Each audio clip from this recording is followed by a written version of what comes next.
창세기서 2장 1절로부터 3절까지의 말씀 읽도록 하겠습니다. 시작. 천지와 만물이 다 이루어지니라.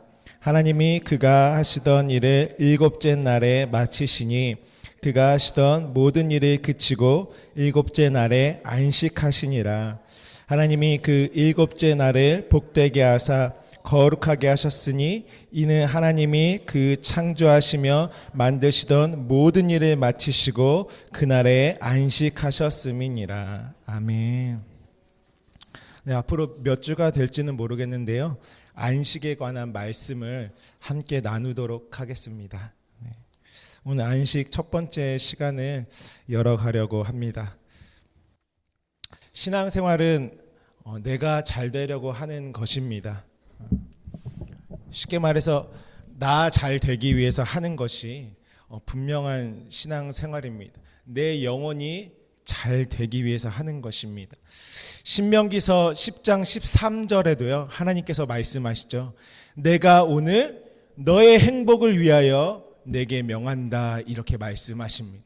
그러니까 하나님이 주시는 모든 생명에 관한 것들은요, 너의 행복을 위해서 하나님이 그렇게 하신다라고 말씀하시는 것입니다.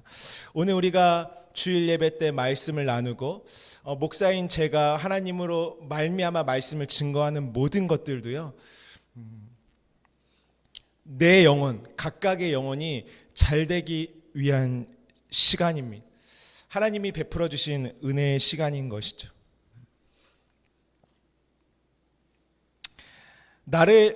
하나님께서 나를 살리기 위해서는요, 때로는요, 정말 잔인하리만큼 날카로운 말씀들이 임할 때도 있습니다.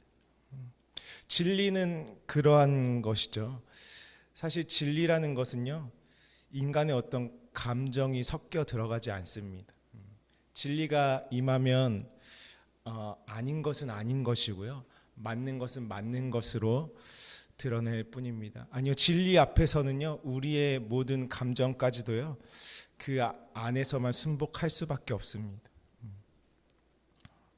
깨끗하게 드러내는 것이죠. 여러분, 의사가 환자를 진단할 때도요, 의사의 어떤 감정으로 진단하지 않습니다. 의사가요, 환자를 딱 대면하여 놓고, 이 환자가 지금 기분이 안 좋은 것 같은데, 그 사람의 감정을 위로하기 위해서 병의 내용을 축소한다거나 다른 병명을 대면 그 사람은 죽는 것이죠.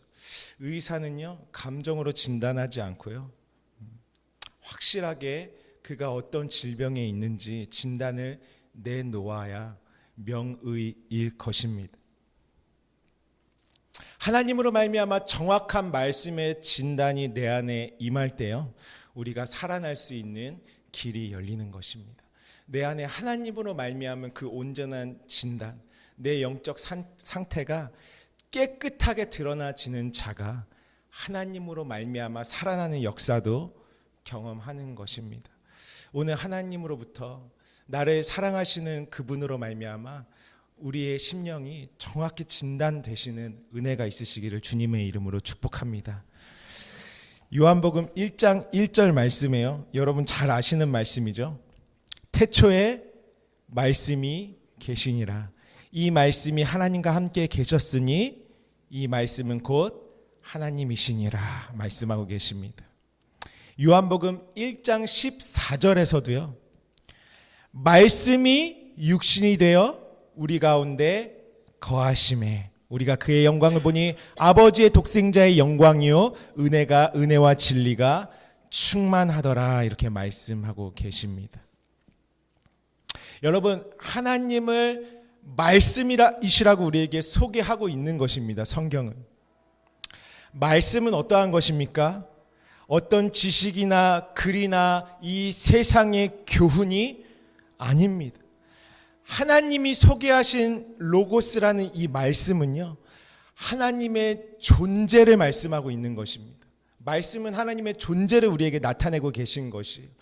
하나님만이 진리시다, 그 진리 자체를 우리한테 소개할 때에 하나님은 말씀이시다, 이렇게 말하는 것입니다.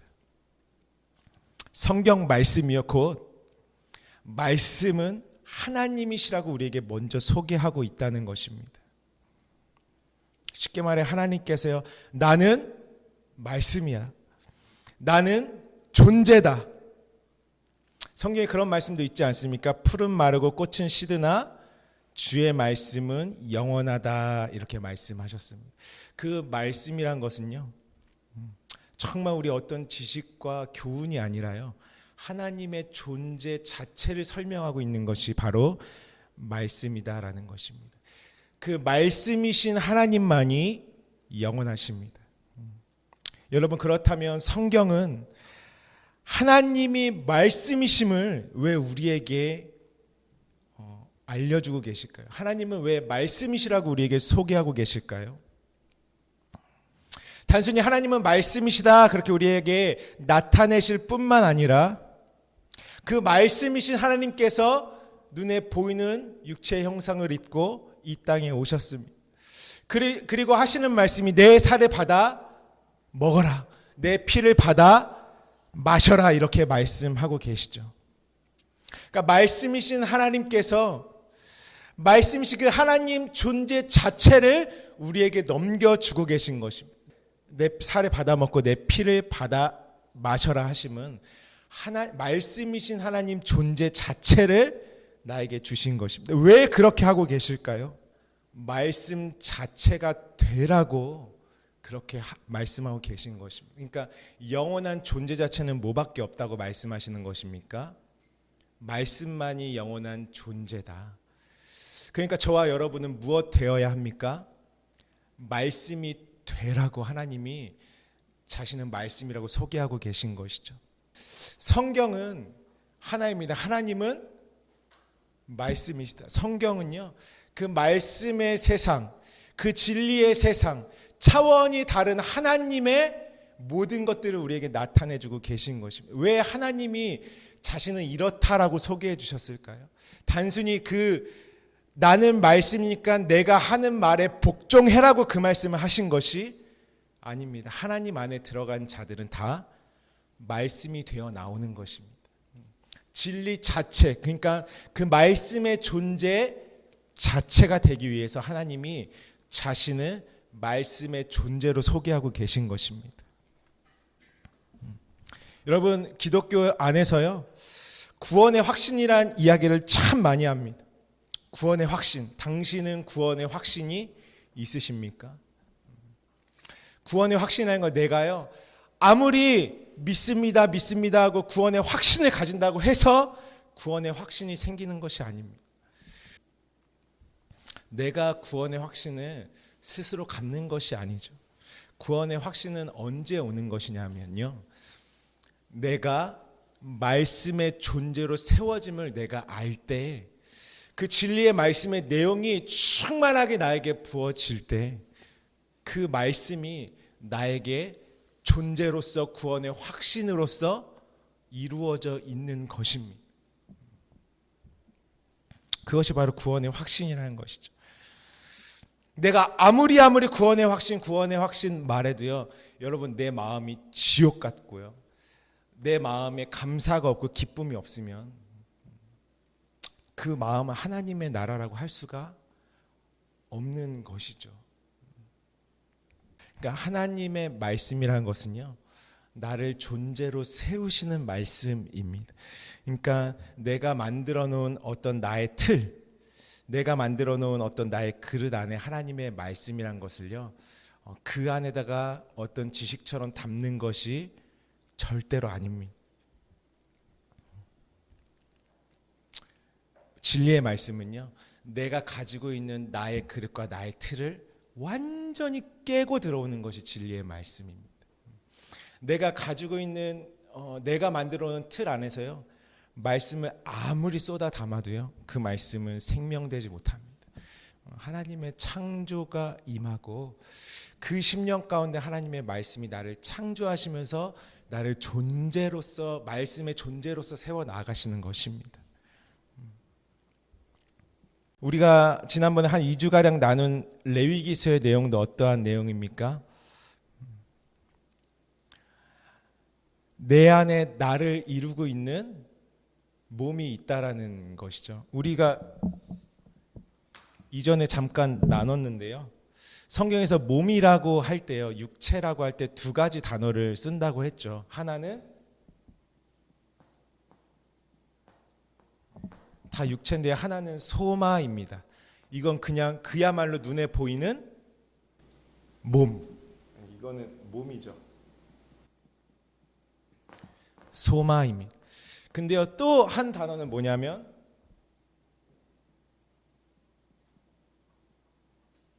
사륵스라고 하죠. 기억나시나요?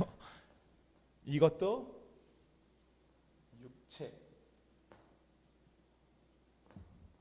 육체라고 합니다. 여러분, 우리가 그리스도 안에서 죽는다라고 할 때 소마가 죽는 것일까요? 사륵스가 죽는 것일까요? 네, 사륵스가 죽는 것이에요. 예수 믿는다고 몸이 죽지 않지 않습니까? 뭐가 죽는 것이냐면요, 나를 이루고 있는 레위기서에 나올 듯이 나의 뼈대, 나의 어떤 지식, 나의 틀, 나의 뜻, 내 안에 내장으로 담고 있는 모든 것들, 그것을 성경에서 우리의 몸이라고 합니다. 이 몸이 아니고요, 이 사륵스를 이야기합니다. 우리 말씀 한번 찾아볼까요? 갈라디아서 5장 24절입니다. 갈라디아서 5장 24절.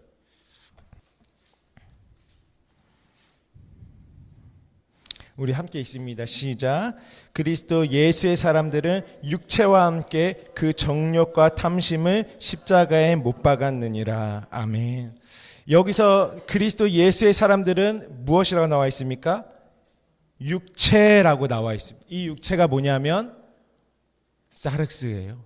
사륵스. 육체와 함께 그 정욕과 탐심을 십자가에 못 박았느니라. 우리가 눈에 보이는 육체가 십자가에 달렸습니까? 아니죠. 내 안에 나를 이루고 있는 그 육체의 것으로 가득한 그 육체가 십자가에 못 박히는 것입니다. 이 죽음을 우리가 이전에 다나토스의 죽음이다라고 나눴습니다.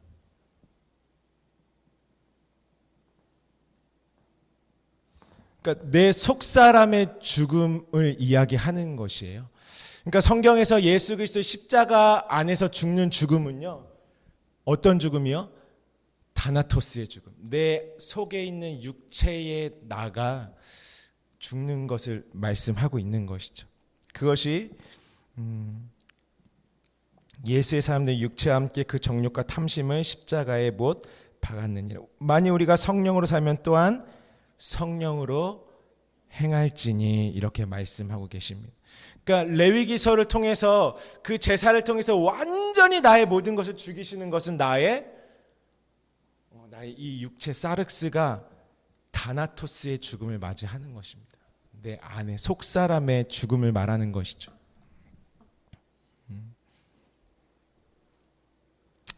그래서요, 나라는 옛 틀을 완전히 깨고요, 육체에 속한 나를, 로고스이신 말씀이 내 안에 레마로서 들어올 때, 내 안에 나를 형성하고 있는 레마가 있어요. 내가 스스로 가지고 있고 깨닫고 있는 나라는 존재를 가지고 있는 그 레마를, 말씀의 레마가 완전히 허물고서 들어오는 것입니다. 나를 완전히 부수고. 그러면은 나의 뼈대, 나의 살, 그 마른 뼈들이 막 살이 붙어서 살아나지 않습니까? 성경 안에서. 그 나의 뼈대를 이루고 나의 모든 내용을 이루고 있는 나는 무엇으로 비롯된 나로 다시 살아나냐면요, 하나님 말씀, 그 진리의 존재로 형성된 나로 살아나는 것입니다. 내가. 그러니까 완전히 내 속사람을, 진리의 말씀은 하나님의 그 말씀의 존재들로 새롭게 바꿔놓는 것이죠. 나를 이루는 뼈대도 살과 피도 그 안에 있는 모든 내용도 땅으로부터 말미암는 그 나가 아니라요, 말씀의 형상으로 바꿔놓는 것입니다. 그것을 그리스도의 형상이라고 합니다. 곧 내가 엘로힘, 성경에서 이 말을 오해하면 안 되는데요, 엘로힘이 하나님들, 영이라고 해요. 그러니까 신의 성품에 참여한 자, 다시 쉽게 말해서 내가 엘로힘, 그리스도, 독생자로 하나님이 나를 만들어 놓는 것이 바로 진리의 역사입니다. 내가 말씀 자체가 되는 거죠. 그것을 하나님의 영광이라고 합니다. 그래서 다른 말로요, 이 육체의 것으로요, 아무리 우리가 하나님에게 영광을 돌리면서 산다고 해도요, 하나님의 영광이 안 되는 것입니다.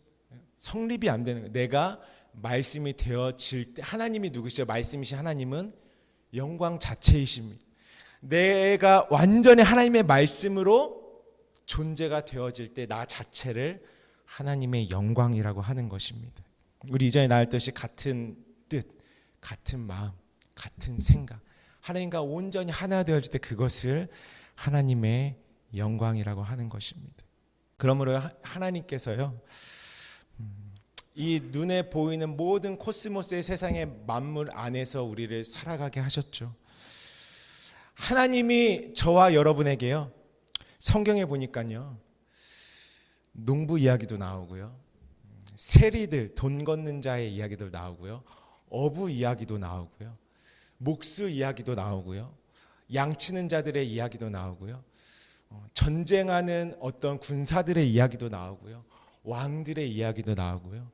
이 세상의 모든 일과 어떤 관계와 행하는 모든 사건들이 다 나와 있지 않습니까? 저와 여러분의 삶에서 우리가 행하는 모든 일들과 관계가 없는 것이 아니죠. 그러니까 눈에 보이는 만물과 그 만물 안에서 살아가는 우리의 모든 삶의 여정들, 사건들을 누가 우리에게 허락하신 것입니까? 만물을 조성하신 하나님께서 다 나에게 허락한 일들입니다. 어떤 것조차 그러냐, 우리가 오늘 만나는 만남들, 내가 손대고 하는 모든 일들까지도요, 하나님이 형성해 놓으신 그 만물 안에서 내가 다 경험하는 것들입니다. 하나님께서 하나님의 입장에서 이 모든 만물과 만물 안에 모든 일어나는 일들의 의미는 무엇이냐면요, 그것을 통해서 나를 말씀과 진리된 존재로 만들고자 하시는 하나님의 도구들이 되는 것입니다. 하나님에게는 이 만물의 의미가 그런 의미로 가지고 계세요. 우리 인간들이 이 만물의 의미를 무엇으로 생각할까요? 내 욕망을 이루기 위한 수단으로 생각하는 것입니다. 하나님이 생각하는 거랑 내가 생각하는 거랑 정말 다르죠. 우리는 만물이라는 이 에너지를 다 끌어 써서요, 결국에는 내 육체의 욕망을 이루기 위해서 우리가 만물과 내 앞에 일어난 사건들을 대하는 것이에요. 하나님의 입장은 다시 말씀드리면 그 모든 것들을 통해서 나를 진리로 만드시기 위한 하나님의 도구들로 생각하는 것입니다. 그러니까 하나님이 나를 살아가게 하시고 나를 이 땅에 조성해 놓으신 그 이유와 내가 그 하나님의 뜻과 마음을 완전히 배제하고 나 스스로 살아가고자 하는 이유가 완전히 다른 것이죠. 같은 것을 놓고도요, 완전히 다르게 살아가고 있는 것입니다. 왜 그럴까요? 성경 우리에게 진단하죠. 영이 죽어 있는 상태, 눈과 귀가 열리지 않았기 때문에 만물을 통해 말씀하시는 하나님의 섭리를 우리가 보지 못하고 느끼지 못하고 이루어지지 못하고 누리지 못하는 것입니다. 그게 욕망의 그릇인 것이죠. 그것을 성경이 어떻게 우리에게 진단했습니까? 창세기 1장 2절에 땅이 혼돈하고 공허하며 흑암이 깊음 위에 있다, 이렇게 진단하는 것입니다. 여러분, 땅의 의미가요, 성경에 땅의 의미의 본질은요,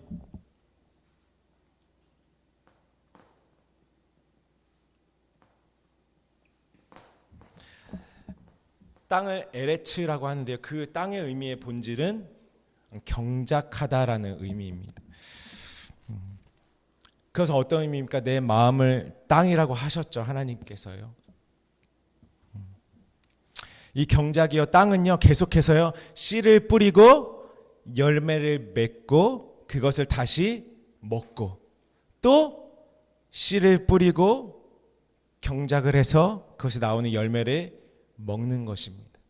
그것을 무엇이라고 말하냐면은 땅의 한계다라는 것입니다. 땅은 그렇게 살아갈 수밖에 없는 것이죠. 우리의 마음의 이야기인데요. 나라는 땅을요, 나 스스로 경작하겠다라고 하는 것이 바로 곧 땅이 혼돈하고 공허한 상태입니다. 땅이 혼돈하고 공허한 상태인 것이죠. 하나님, 우리 그 말씀 한번 찾아볼까요? 히브리서 말씀 함께 보겠습니다. 히브리서 6장 7절부터 8절입니다. 우리 함께 있습니다. 시작. 땅이 그 위에 자주 내리는 비를 흡수하여 밭 가는 자들이 쓰기에 합당한 채소를 내면 하나님께 복을 받고, 만일 가시와 엉겅퀴를 내며 버림을 당하고 저주함에 가까워 그 마지막은 불사름이 되리라. 아멘. 그러니까 땅을 경작하는 자의 그 뜻이 있는 것이죠. 열매를, 어떤 열매를 맺겠다라는. 우리 한 말씀만 더 읽어볼까요? 창세기 3장 가보겠습니다. 창세기 3장 17절부터 18절입니다. 창세기 3장 17절부터 18절 우리 함께 있습니다. 시작. 아담에게 이르시되 내가 내 아내의 말을 듣고 내가 내게 먹지 말라 한 나무의 열매를 먹었은즉 땅은 너로 말미암아 저주를 받고 너는 내 평생에 수고하여야 그 소산을 먹으리라. 땅이 내게 가시덤불과 엉겅퀴를 낼 것이라. 내가 먹을 것은 밭의 채소인즉. 19절까지 있습니다. 시작. 내가 흙으로 돌아갈 때까지 얼굴에 땀을 흘려야 먹을 것을 먹으리니 내가 그것에서 취함을 입었음이라. 너는 흙이니 흙으로 돌아갈 것이니라 하시니라. 아멘. 우리가 이 말씀을 볼 때요, 오해하고 있는 말씀이요, 얼굴에 땀을 흘려야 먹을 것을 먹으리니, 이것을 우리가 이 땅에서 직업을 가지고 노동을 하는 것으로 많이들 생각하거든요. 자꾸 이 소마의 생각을 하는 것이에요. 지금 땅이 가시덤불과 엉겅퀴를 낸다는 것은 무엇을 말하고 있는 것입니까? 내 속사람, 그러니까 내 안에서요, 나 스스로가 내 마음을 경작하는 것이에요. 나라는 밭은 하나님이 경작하셔서 하나님이 맺고자 하는 열매가 있는데요, 내 스스로 내 마음을 경작하는 것입니다. 그래서 성경에 부자의 얘기가 나오죠. 많은 돈을 벌어놓고 이것저것 다 해놓고 뭐라고 하죠? 그 부자가 내 영혼아 이제 쓸 것을 다 준비했으니 평안하자. 내 영혼아 평안하자, 이렇게 말한다는 것이에요. 그러니까 내 마음이 편안하고 뭔가 안락하고 성취감을 느끼고 잘 살아가기 위한 그것을 위해서요, 스스로 내 마음을 경작하는 것이. 나라는 땅은 경작하는 곳인데요, 그 땅을 나 스스로 경작하려고 하는 것입니다. 그때 하나님이 준 것은 무엇이냐면 너의 마음의 땅에서 계속해서 가시덤불과 엉겅퀴만 낼 것이야 말씀하시죠. 히브리서 말씀도 동일하지 않습니까? 땅이 그 위에 자주 내리는 비는 말씀이죠. 밭 가는 자들이 쓰기에 합당한 채소를 내면 하나님께 복을 받는데, 가시와 엉겅퀴를 내면, 이것은 어떠한 가시와 엉겅퀴는 누가 낸다고요? 자신의 의로 살고자 하는 사람들이 스스로 내 마음을 경작하고자 할 때 맺는 열매는 가시와 엉겅퀴라는 것입니다. 예수님이 말씀하셔, 너희 마음에 선한 것이 날 수 있겠느냐. 사람의 마음에는 악독과 모든 분됨과 탐심이 가득한 것만 나오는 것이 내가 스스로 경작하고자 하는 내 마음밭인 것입니다. 우리의 마음은 왜 있는 것이냐면요, 하나님이 나를 창조하시고 경작하시기 위한 그 밭으로 있을 때에 그 본질을 회복하는 것이죠. 이 세상의 모든 만물을 통해서 내가 경험하고 살아가는 모든 것들은요, 지금 하나님이 나를 경작하고 계신다라는 것으로 완전히 우리가 세상을 살아가고 있는 방식과 이유가 바뀌어야 하는 것입니다. 깨끗하게요. 다른 가능성을 두지 않는 것이에요. 그러니까 내가 어떤 직업을 가지고 살아가는 것도 그렇고요. 내가 어떤 자녀를 양육하는 것들, 살아가는 모든 것들이요, 말씀과 나뉘어지면 하나님과 그 일과 나는 상관이 없는 것입니다. 나 스스로 경작하는 일들이 되는 것이죠. 하나님은 그 일을 통해서도 누구를 경작하신다고요? 나를 경작해서 진리로 만드는 하나님의 모든 도구가 되는 것입니다. 사단이요, 광야에 나오니까 딱 나와서 시험을 시작해요. 광야에 나온 모든 자들, 그것이 바로 그 시험의 때가 무엇이냐면 하나님이 나를 경작해 나아가는 과정인 것입니다. 이러한 자들은 신앙생활에서 승리합니다. 세상을 보는 눈과 안목이요, 완전히 하나님의 마음으로 바뀌는 것입니다. 그러니까 땅이 혼돈하고 공허하다라는 그 진단은요, 언제 임하는 것이냐면 하나님이 땅을 보셨어요.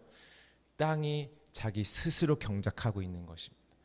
그러니까 내 스스로 경작하면서 무엇을 찾나요? 땅이 진리를 추구하고 영생을 추구하고 영원한 행복을 추구하는 것입니다. 그것이 어디서 일어나냐면요, 교회 안에서 일어나는 것이에요. 내가 내 안에 있는 진리의 말씀으로 내 속사람에 있는 육체가 허물어지지 않고 자꾸만 몸의 열심으로 말미암아 하나님의 구원을 이루겠다라는 그 구원의 확신을 말하는 것입니다. 그래서 가인은요, 그 저주받은 땅에서 열심히 소산물을 내서 무엇하려고 했죠? 하나님 앞에 제사하려고 했어요. 이미 저주받은 땅, 가시와 엉겅퀴를 내는 땅, 스스로 경작하고자 하는 그 마음의 것으로 하나님께 드리고자 했던 것이 가인인 것이죠. 가인이 하나님에게 추방당해서 어디로 갔습니까? 에녹 성을 쌓으러 갔습니다. 에녹 성이 뭐냐면 하나님께 봉헌하다라는 뜻이에요. 에녹 성은. 그러니까 가인이 또 아벨을 죽고 셋이 나오는 경험을 했음에도 하나님의 표적과 이적과 능력을 소유하고도 나가서 스스로 자신이 경작하여서 하나님께 영광을 돌리겠다라는 그 에녹성을 만드는 것입니다. 그것을 가인의 소산이라고 하죠. 가인이 자신이 경작해서 내놓은 것으로 하나님에게 드리겠다라고 하는 것입니다. 저와 여러분의 마음은 어떠한 곳입니까? 하나님이여 스스로 경작하겠다는 그 땅을 보실 때 땅을 보니 혼돈. 내가 진리를 계속 찾아요. 어떤 거냐면요, 이게 이 창세기 1장 2절 말씀이요, 전도서 말씀을 함축해서 넣는 것이거든요. 전도서에서 뭐라고 하죠? 이 땅에서 하는 모든 인생의 수고가 헛되고 헛되니 모든 것이 헛되다. 그 모든 뭔가 있을 것 같은 걸 계속 찾는 거예요. 이걸 하면은 뭐가 있을 거고, 뭐 소망을 계속 품지 않습니까? 이렇게 내 생각대로 이렇게 하면 잘 될 것 같고 뭐 될 것 같고, 계속 인생의 모든 수고하는 그 땅을 보니까 하나님이 혼돈이구나. 그래서 스스로 진리를 막 구해요. 행복을 추구하고 뭔가 막 영원한 것을 찾으려고 무진장 애를 쓰면서 자신의 마음을 다스리면서 살아갈 때 맞이하는 것이 무엇이냐면, 혼돈 가운데 살아갈 때 맞이하는 것이 끝없는 공허를 느낍니다. 철저한 공허를 경험하는 것이요, 내 마음이. 내 힘으로 할 수 있는 것은 아무것도 없구나. 그것이 스스로 경작하는 인생의 땅, 마음 땅을 하나님이 진단하시는 것입니다. 우리 마음은요, 하나님이 경작할 곳입니다. 눈에 보이는 것과 보이지 않는 모든 것을 통해서요, 하늘의 물과 아래에 있는 물을 모든 것을 통해서요, 하나님은 저와 여러분의 마음밭을 경작하시기를 원하십니다. 무엇에게요? 말씀 되게 하시려고, 영원한 존재가 되게 하시려고 하시는 것이죠. 그러므로 우리 마음은요, 하나님의 음성이 들려와야 할 곳이고요, 하나님이 경작하는 곳입니다. 성령으로 경작되어지는 곳입니다. 그렇지 않으면 내 안에서 나오는 것은 무엇이냐면 가시와 엉겅퀴 밖에는 없습니다. 그 상태를 흑암이라고 하죠. 정말 죄송한 말씀이지만요, 우리가 아무리 선한 일을 해도요 어둠입니다. 선한 일을 하지 말라는 것이 아니라요, 아무리 내가 좋은 지혜를 내고 좋은 마음을 가지고 세상을 살아가도요 그것은 어둠입니다. 아무리 열심히 구제를 해도요 그것은 어둠입니다. 여러분, 빛과 어둠의 내용을 이제는 잘 아시죠? 오늘 안식을 가기 위해서 조금 정리하면서 가는 시간인데요, 빛과 어둠을 볼 때 우리는 무엇을 생각합니까?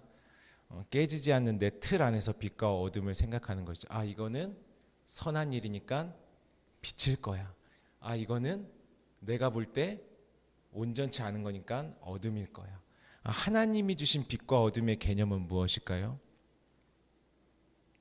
하나님이 주신 모든 말씀의 세상을 눈 어두운 자로 살아가는 걸 어둠이라고 합니다. 그러니까 진리를 보지 못하는 게 어둠이죠. 내가 이건 선한 일, 악한 일 나눠지는 게 아니죠. 빛과 어둠은요, 이 세상을 살아도 진리를 보지 못하는 눈으로 소경된 자로, 듣지 못하는 자로 그 사람이 어두움에 다닌다, 이렇게 말하는 것입니다. 빛은 하나님의 의도하신 약속과 진리와 뜻이 내 안에 보이기 시작할 때 그것을 빛이라고 합니다. 그래서 하나님 세계 안에서는 빛도 없고, 하나님이 이런 말씀하세요. 나는 빛도 창조하고 어둠도 창조한다. 하나님이 어둠을 창조하신다는 게 어떤 의미일까요?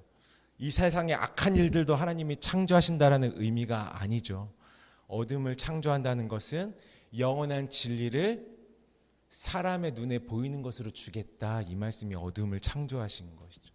그러니까 어둠도 우리에게는 뭘로 보입니까? 그러니까 빛으로 보여요. 왜? 우리는 진리의 내용을 아는 자들이기 때문에 우리 안에 어둠이 없는 것입니다. 그것을 빛된 것이라고 하는 것이죠. 그렇지 못하면, 그러니까 스스로 경작하겠다라는 것은요, 아직 내 마음의 땅의 상태가 진단이 안 된 것입니다. 내 마음이 진단된 사람은 어떠한 마음을 갖냐면요, 하나님의 영과 진리의 호흡이 없이 나는 1%도 0.00001%도 살아갈 수 없는 존재라는 것을 스스로 아는 사람이, 내가 무엇으로 어둠인구나를 아는 사람이요. 그러니까 가짜 어둠을 쫓는 사람들은 어떨까요? 계속 몸으로 선한 일을 하려고 살아요. 열심히 하나님 앞에서.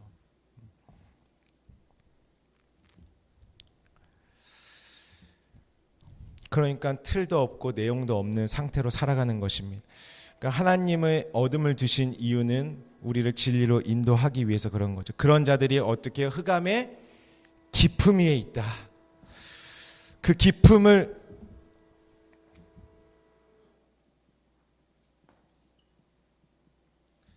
태홈이라고 했습니다. 그 깊음이 뭐냐면은 바다 깊은 심연, 아주 바다 끝에 깊은 심연을 태음이라고 합니다. 우리 마음의 상태죠. 이 태음의 뜻이 어떤 의미가 있냐면요, 그러니까 흑암이 어디요? 깊음 중에. 태음의 뜻은 심하게 격동시키다, 떠들썩하게 만들다, 파괴하다, 시끄럽게 하다, 동요하게 하다, 소란케 하다, 괴롭히다, 초조하게 하다, 부수다, 어지럽히다, 이런 의미가 들어가 있습니다. 이 태음의 상태가요, 마음 깊은 상태가요, 나를 초조하게 만들고요, 시끄럽게 만들고 괴롭게 만듭니다. 그것을 바다의 심연이라고 합니다. 바다는 어떠한 의미가 있습니까?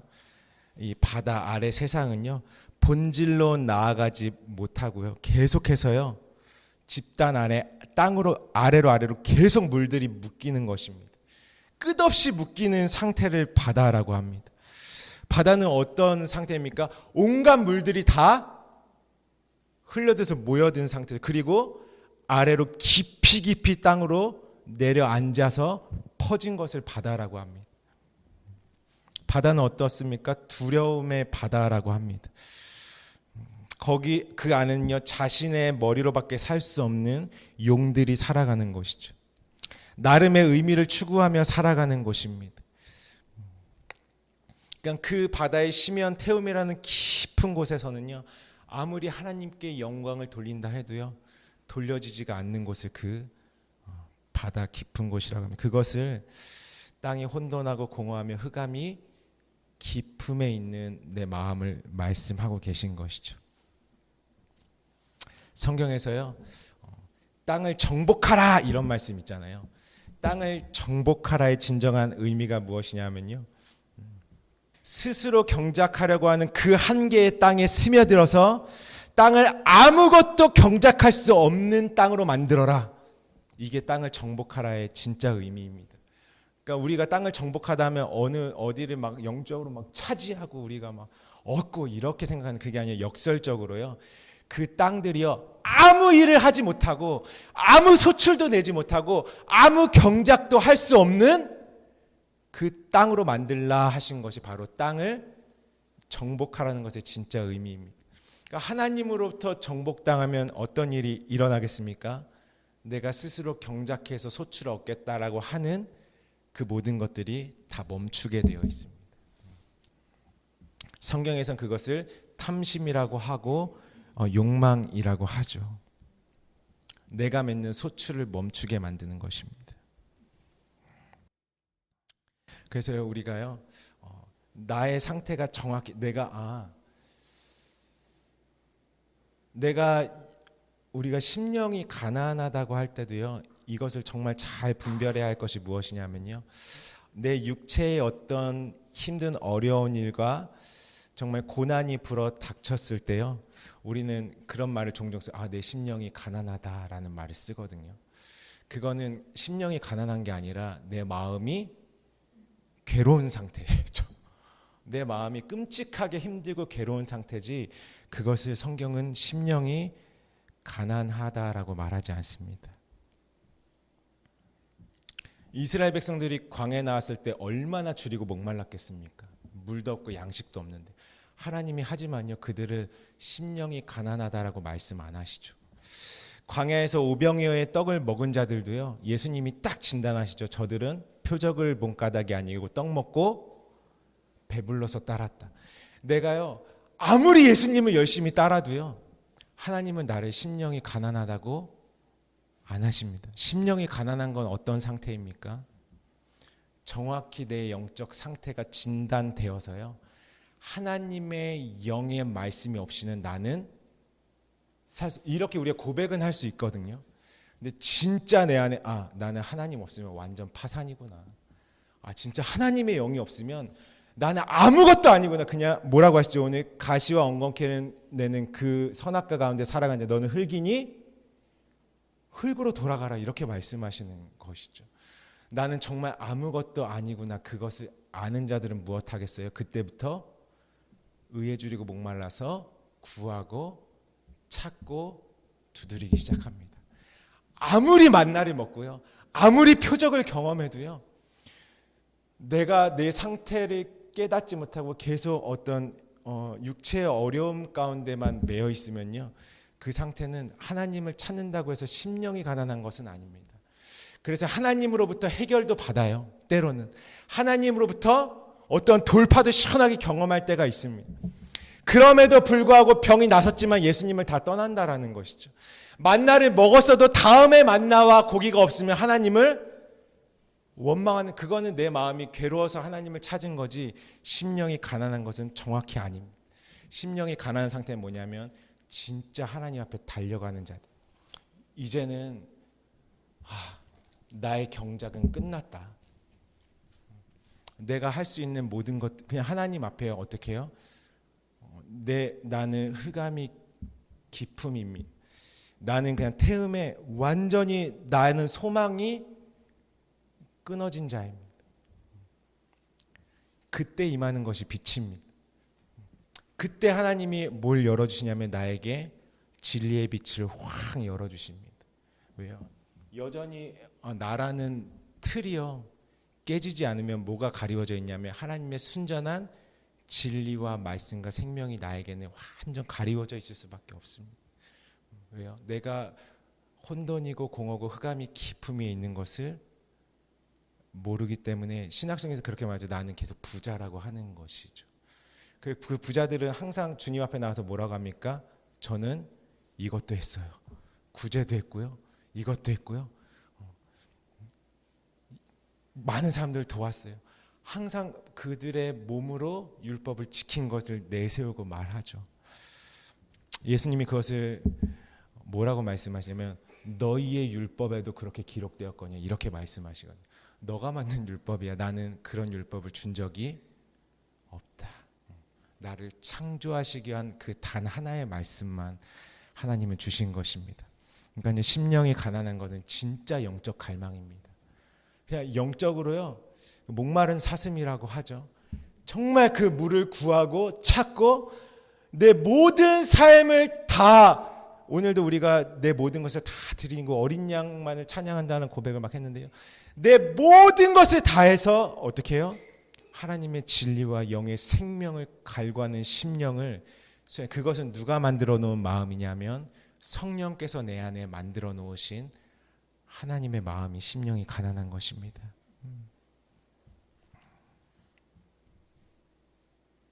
저는 오늘 우리가 안식의 말씀을 나누기 위해서요. 우리 안에 정확한 신앙생활, 내가 하나님에게 어떠한 모습으로 서 있는지가 확실하게 드러나시기를 주님의 이름으로 축복합니다. 안식은 무엇이냐면요. 오늘 첫 번째요. 내가 스스로 하는 경작을 완전히 멈추는 것입니다. 내가 내 마음을 위해서요 경작하고자 하는 모든 것들을 그래서 구약에서는 그걸 어떻게 표현하죠? 구약에서는 아무 일도 하지 마라. 아무 일도 하지 마라. 너희 종도 너희 모든 소유도 너도 그 어떠한 것도 아무 일도 하지 마라. 그것이 안식일이지 않습니까? 그러니까 스스로 소출을 내려는 내 마음의 모든 열심을 멈추는 것이 바로 안식이고 하나님의 창조의 정점입니다. 그러니까 아래 것을 쉬는 것이죠.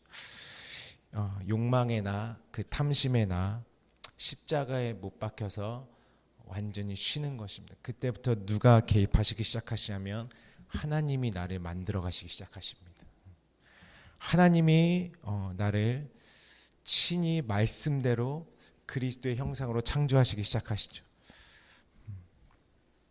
그러니까 안식하는 자들은 땅의 일들에 반응하지 않습니다. 안식한다라는 의미는 뭐냐면 나의 경작의 열심이 이제는 다 죽은 상태인 것이죠. 그러니까 죽은 자는 말이 없죠. 죽은 자는 아무리 찔러도 진짜 죽은 것이죠.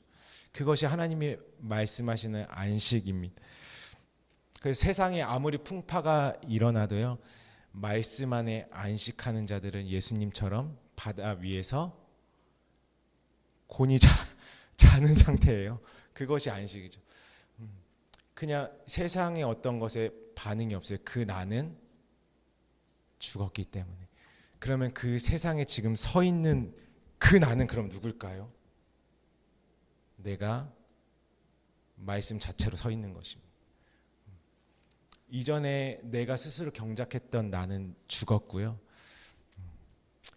우리가 수요 모임 때도 잠깐 나눴지만 우리가 이제 좀 더 말씀에 좀 깊이 들어가려고 하는데요. 말씀을 내가 차용하고 말씀을 끌어다 써가지고 말씀의 능력이다 하는 것이 아니라 말씀의 능력, 말씀의 일하심, 말씀의 역사는 무엇이냐면 내가 말씀의 존재가 되면은 내가 나아가는 모든 발걸음이 뭐가 될까요? 말씀이 그냥 나 자체가 말씀의 역사인 것입니다.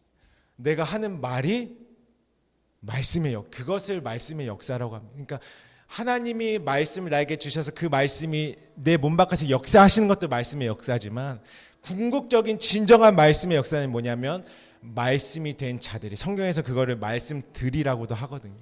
말씀이 된 자들이 살아가는 모든 것을 말씀의 역사라고 합니다. 사도행전은 무엇입니까? 말씀들이 살아가는 이야기입니다. 말씀의 존재들이 걸어갔던 모든 스토리들인 것입니다. 그러니까 하나님은 그런 안식을 주기 원하시는 것이죠. 나의 수고하고 무거운 짐진 자들이라고 하죠. 스스로 경작하는 것을 하나님은 말씀으로 완전히 멈추게 하십니다. 근데 그 스스로 경작을 멈추는 게요, 저의 스스로의 힘으로는 절대 불가능한 것입니다.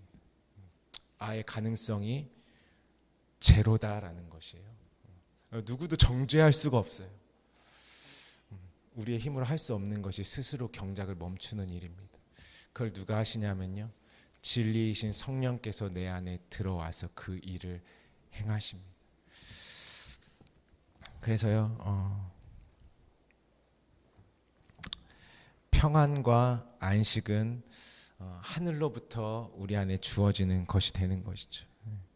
지난주에 우리 그 순결한 정결한 신부로 만드실 때 우리에게 십계명을 주신 이유에 대해서 함께 나누지 않았습니까? 십계명은 왜 나에게 내려왔습니까? 살인하고 간음하고 도적질하고 탐심 가운데 있는 나를, 진리의 사람, 스스로 경작하고자 하는 그 나를 완전히 하나님의 정결한 신부로 세워놓고자 하는 것이 십계명의 두 돌판인 것입니다. 그러므로 우리의 삶은요, 바울이 고백했던 이제는 내가 그리스도와 함께 십자가에 못 박혔네, 이제는 내가 산 것이 아니요 내 안에 그리스도께서 사신다라는 그 고백은요, 내가 말씀의 존재로 살아가는 것입니다. 말씀이 되어지는 그 상태의 나, 말씀인 나가 지금 일하고 있는 것입니다. 하나님의 말씀만 일하는 인생이 되는 것입니다. 그럴 때 우리는요, 우리의 삶을요, 하나님이 나에게 모든 만물을 주신, 육체를 입고 이 땅을 살아가게 하신 참된 이유를 알고 하나님 나라의 그 끝없는 차원의 것을 이 땅에 펼쳐내며 살아가는 자리로 바뀝니다. 내 욕망을 구현해내기 위한, 실현해내기 위한 그런 삶이 어떻게 돼요? 멈춰지고요. 같은 일을 해도요, 그 일을 통해서 무엇을 우리는 나타내는 것입니까? 내 안에 하늘이 되고 진리가 되고 생명됨을 나타내는 모든 일들이 되는 것입니다. 그것들이 우리에게 증거요, 흔적과 열매들이 되는 것이죠. 하나님 우리를 그 차원이 다른 삶으로 인도해 주시기를 원하십니다. 여러분, 어떠한 문제가 해결받으셨습니까? 아니면 주님 앞에 구하고 계십니까? 그 일을 통해서 내가 하나님의 말씀으로 지어지고 경작되는 자리에 서시기를 주님의 이름으로 축복합니다. 모든 일을 만날 때에요, 하나님이 나를 그 일을 통해 반드시 진리로 세우신다라는 일로 바뀌면은 모든 것은 게임이 끝납니다. 그 마음이요, 내가 먹어질 수 없는 마음이라는 것이에요. 참 쉽잖아요, 이론적으로는. 하나님이 이 일을 통해서 나를 새롭게 하시기를 원하시는구나. 근데요, 내 눈에 보이는 게 너무 커 보이면요, 나는 어디에 사로잡히냐, 그 문제에 완전히 사로잡혀 있어서요, 하나님이 나를 경작하신 자리로 나를 절대 내어드리지 않아요. 그 일을 내가 할 수 없는 것이. 그래서 우리가 할 수 있는 건 무엇입니까? 성령을 의지하라. 성령을 의지하는 것입니다. 말씀을 의지하는 것입니다. 그래서요, 내 이 일만 끝나면 되는 것이 아니라 반드시 하나님은 그 일을 통해서, 그 일의 모든 도구들을 통해서 나를 진리와 생명, 말씀의, 그 하나님은 말씀이시니 너희도 말씀이 되라라는 그 존재로 세워놓기 원하시는 것이 하나님의 마음인 것입니다.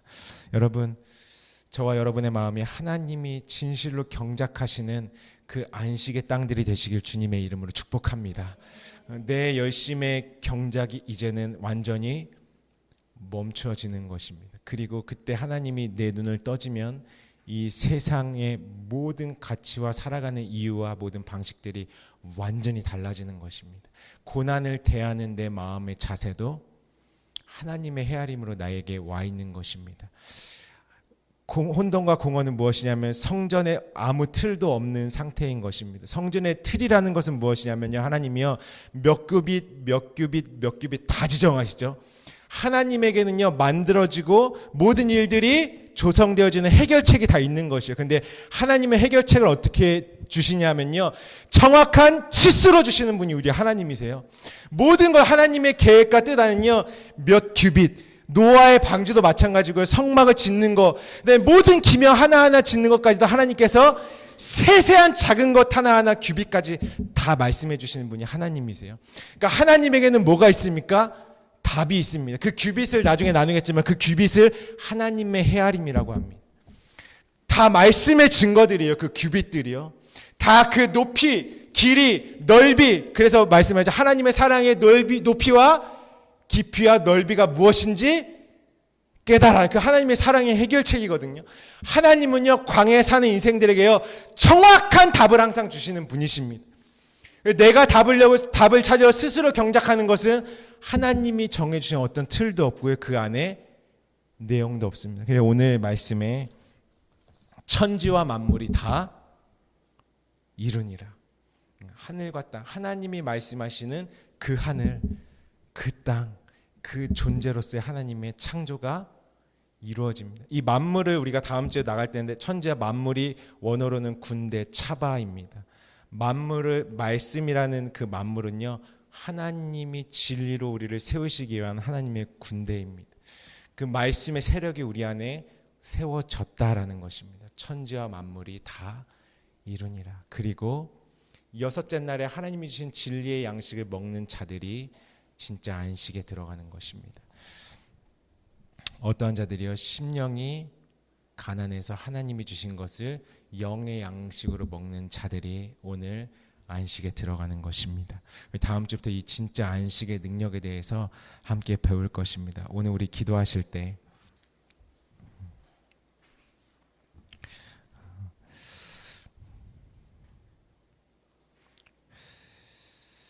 오늘 우리 스스로의 경작이, 하나님이 아담에게 경고하시고 가인에게 경고하시고 이스라엘 백성들에게 내가 포도를 심었는데 너희는 들포도를 냈구나. 하나님이 혼돈과 흑암에 저주받은 땅으로 진단하시는 것이 아니라 이제는 하나님의 빛이 임하고 생명이 임하고 하나님이 경작하시는 그 우리의 삶이 되시기를 주님의 이름으로 축복합니다. 그래서요, 우리가 이 땅을 살아가는 이유는 단 하나입니다. 말씀이신 하나님과 같이 되는 것. 하나님이 그것을 나에게 펼치시는 것이 우리의 인생의 역사인 것입니다. 기도하실 때 하나님, 나 스스로 하는 경작이 멈추게 하여 주시옵소서.